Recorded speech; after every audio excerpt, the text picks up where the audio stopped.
So I'm joined by Richard Maybury. Richard is the editor and writer for the Early Warning Report, which is one of the publications to which we subscribe to develop our macroeconomic and geopolitical views. And Richard, thank you for joining us today. Oh, thank you. I always enjoy it, Chris. We'd like to discuss today the Ukraine, and especially given, by the way, today is April 15th, and there's some developments there. I just wanted to put that in a temporal context for people listening to this later. But let me just first recap the timeline of what's going on for people that may not have followed it as closely. This all began back in November 21st when President Yanukovych and Rick, feel free to correct any of my pronunciations here. I'm sure I'm off. Decided at that point to abandon a trade agreement with the EU, the European Union, and seek closer ties with Russia. Since then, culminating December 1st, you had about 300,000 people protesting in Independence Square in Kiev. You had in February a number of protesters shot. In late February, we have Yanukovych ousted with basically an ally of former President Timoshenko coming back into power. And then in late February, things took a real turn, potentially for the worse, when you had the Crimea, various installations seized by pro-Kremlin forces, and then ultimately on March 16th, you had a referendum in the Crimea, which they joined or elected to join the Russian Federation, which then annexed them subsequently. Now today, we actually have the eastern part of the Ukraine, a number, I think it's about 10 towns have mentioned, that have pro-Russian protesters, and it looks like the Ukrainians have moved in with some various forces to put down the protest. Richard, do you want to comment on that situation as it currently stands? Well, tactically, I think something to keep in mind is that there is nothing new going on here as far as the method for Moscow to be taking over parts of Ukraine. This is an old style set of moves that Stalin invented and used very effectively for taking over the old Soviet Union. He would pick an area like the Caucasus, is where this was very common, and he would send in people to stir up these ancient hatreds and rivalries and feuds in those areas, and let things become chaotic. And then he would announce that he had to send in his army in order to get things under control and keep these people from massacring each other, which he did. He would send in his army, and the army would take over, and the massacres would stop. And then he would say, well, I can't take them back out, because if I do, they'll continue massacring each other. So I just have to leave them in there. And by that means, he wound up owning an awful lot of these countries that eventually were inducted into the Soviet Union. So Putin didn't invent anything here.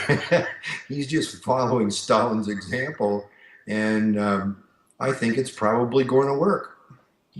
So, is it your belief that Putin in Russia perhaps wants the eastern Ukraine? Because here's an issue that I don't think I've heard addressed, which I find fascinating, in that obviously the Ukraine is pivotal for Russian security from a geopolitical standpoint. To the extent, I'd imagine, the more of the east, where you have the Russian-speaking populace that they annex, or if they did annex that, you have less pro-Russian voters in the remaining Ukraine states, which then makes it pro-Western, which seems to me like the potentially something they don't want. So do you think that Russia is indeed instigating the eastern protest and hoping to grab that land as well? Well, I don't think. I think it may be misleading to say Russia is doing it. We don't want to paint all the Russian people with the same brush here. Are there officials in Moscow who are doing this? Oh yeah, most definitely. But it's a very dangerous thing to find the whole country guilty of whatever is going on. I think there are a lot of officials in Moscow, and Putin is one of them, who want to reestablish the old Soviet empire, or at least a large part of it. And they are making the moves that Stalin made in order to create the thing in the first place. And I think one thing we need to also keep in mind here is that um, Washington and NATO are not choir boys in this thing. Back when the Soviet Empire fell apart around 1990, the Berlin Wall fell in 89. The West made a big deal out of winning the Cold War, and there was a huge amount of ridicule of the Russians for losing the Cold War. It was a constant barrage of jokes about Russians on the late night TV shows and all, and it was a very humiliating thing.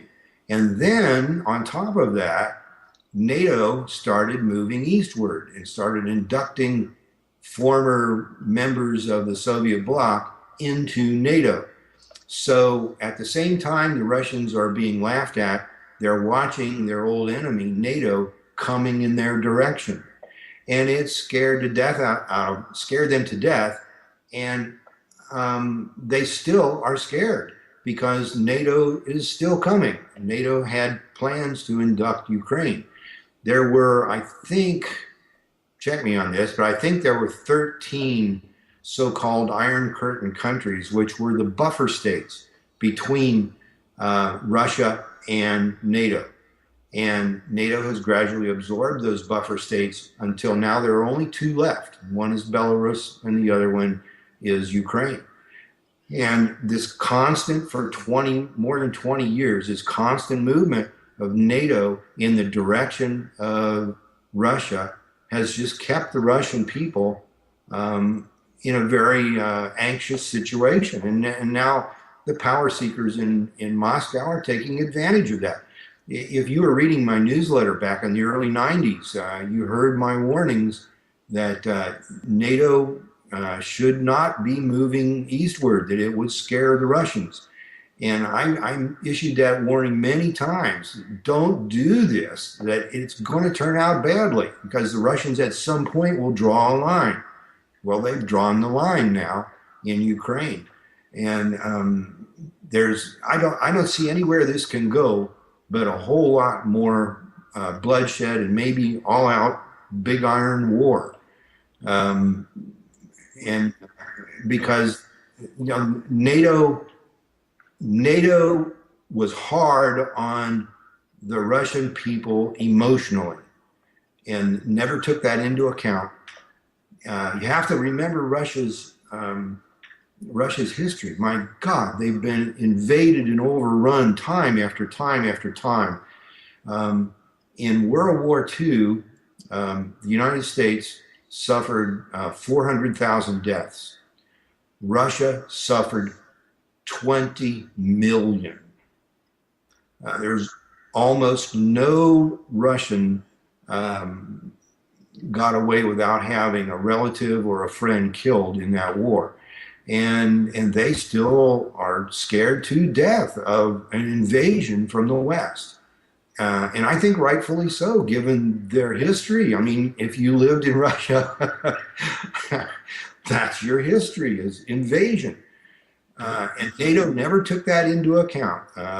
They just wanted more power, more growth, expansion, and they did it. And I think we're in a situation now where NATO asked for it.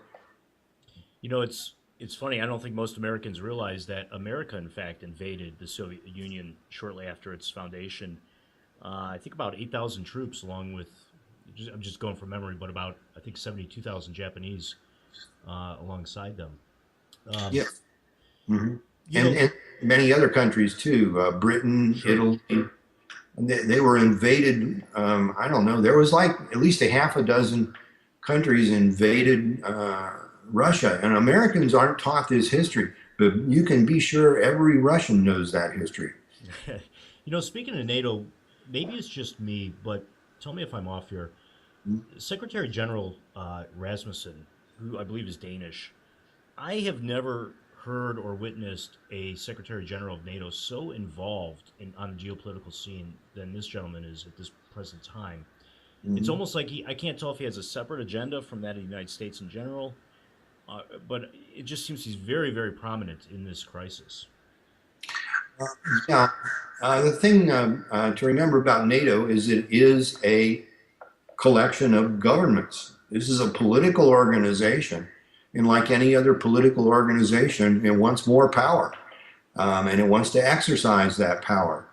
You know, you aren't drawn to politics unless you want power, and so NATO, and that's what happened after the Berlin Wall fell.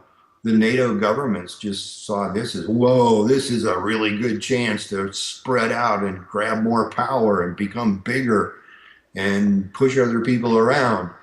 And that's what they've been doing. When Washington goes into places like Serbia and bombs them, you know, very often the whole NATO group backs that and participates in that. So it's, to me, NATO is painted as a defensive military force, and we're supposed to believe that that's what it is. But the fact is that it's just another government, and it behaves like any other government. You know, the just to back up for a minute about the Crimea, how how much of that everything leading up to the referendum and then the annexation was driven by the people spontaneously in Crimea versus sponsored and promoted by the Russian Federation. So was Russia instigating it, or did Russia then merely react to developments that have already occurred? Well, I wouldn't know how to measure that, but certainly Moscow had a great influence on it. And I think that it was not a spontaneous, spur of the moment thing. I think Putin was planning on it for many years. This is no thing that he just woke up one morning and said, "Hey, let's do this." It is so well done. I mean, it's a masterful exercise of Stalin's tactics. And I think they've been planning this for a long, long time. They've been studying the West's psychology to see how the West could be expected to react to any given move. And it's choreographed beautifully. And I think that one of the things that's going on is that Western governments, probably not anymore, but they were underestimating Putin. They just saw him as a gangster and not very bright, and they could go ahead and expand eastward without having to worry about him. And I think this guy is brilliant.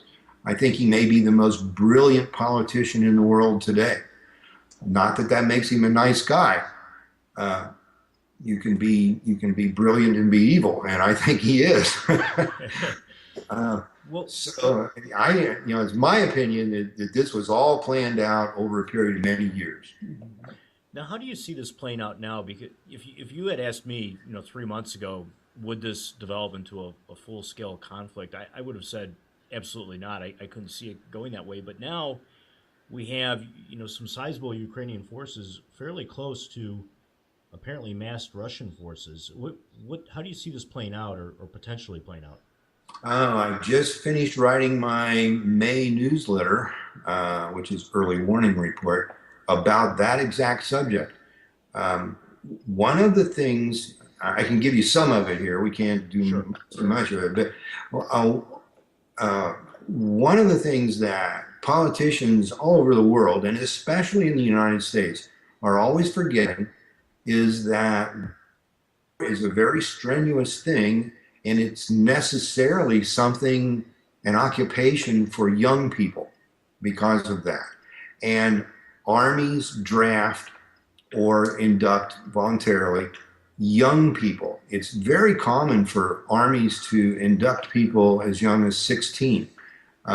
Iran inducts people as young as 15.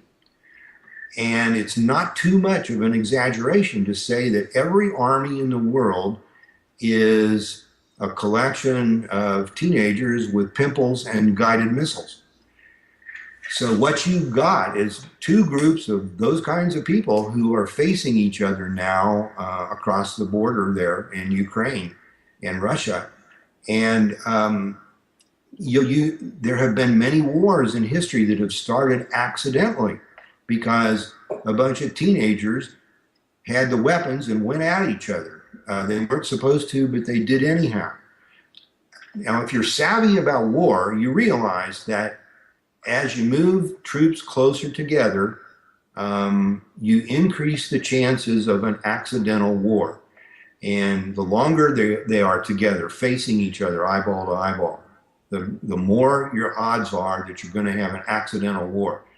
Well, I think Putin is understanding that. He's smart enough to know that putting these troops face to face within range of each other, that's very important. They're within range of each other.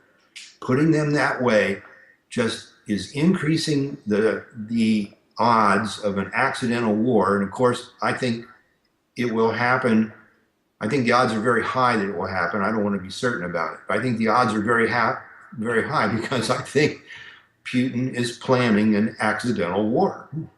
Well, that's certainly frightening. How about the economic and investment and financial implications? One of the things I noticed, I think it was yesterday or the day before, was that Gazprom was considering issuing debt denominated in yuan. So this seems like it's part of the latest chapter in the story of Russia promoting the end of the dollar as a reserve currency. Is that how you view that, and do you see that continuing? It could be. One thing I've learned about geopolitics and economics is that usually it's not just one thing that's happening. If Gazprom is doing that, they may have a half a dozen reasons why it makes sense. In fact, that would be the likely explanation, I think. One of the things that could be going on is they're issuing the debt in yuan just because they expect the yuan to fall, and they'd rather pay off the debt with cheap money if they can. That seems like a pretty reasonable move to me, even apart from all the geopolitics. The I don't know what to say beyond that. Sure. Well, another aspect of this, I know that your newsletter does a great job of promoting and recommending various defense stocks, which is a very long term play on just the world geopolitical situation. But specifically, have you looked at Russia as well? I mean, it was before this crisis one of the cheapest stock markets in the world, and now the ruble's of course fallen. I think it's down at least 10% year to date, not even counting what may have happened in the last quarter of last year. Have you started looking at Russian stocks at all, or do you see that there's too great of a risk there? For me, they're way too risky. Anything in Russia has always been way too risky, and I don't go near it. But I mean, there are speculators out there that would specialize in these sorts of stocks, and there would be times when you can buy and then sell at a higher price, or short it too. For somebody who's going to concentrate on Russian stocks as a partial occupation, spend a lot of time on it, I think they could be very profitable, buying in, selling in and out. And I think there may be an opportunity coming up, because so far everything is going in Putin's direction. I think his plans are rolling out exactly as he expected them to.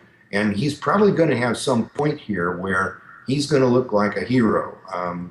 He's going to, at least to his own people, he'll be maybe a Time Man of the Year or something like that, and there will be some weeks or months where Russia's going to look great, and of course that's the time you want to go ahead and be selling. So you might want to buy now on the that his plans will continue unrolling that way. I don't know. Well, that sounds great. If thanks for your time. If people wish to contact you or to look at a sample of the early warning report and subscribe, what's the best website for them to look at? Um, richardmaybury.com. And I'll give our 800 number too. It's Yeah, 800, please. 800 509 5400. Again, that's 800 509 5400. And the website is richardmaybury.com. I think there is a special offer available on the website at the moment where you can get it for not quite a little more than half price, I think. So you might want to take a look at that. I don't know how long that offer is going to last. Well, great. Well, everyone, please check it out. We certainly enjoy Richard's work. And Richard, thank you for your time today. Thank you, Chris. It was fun being here.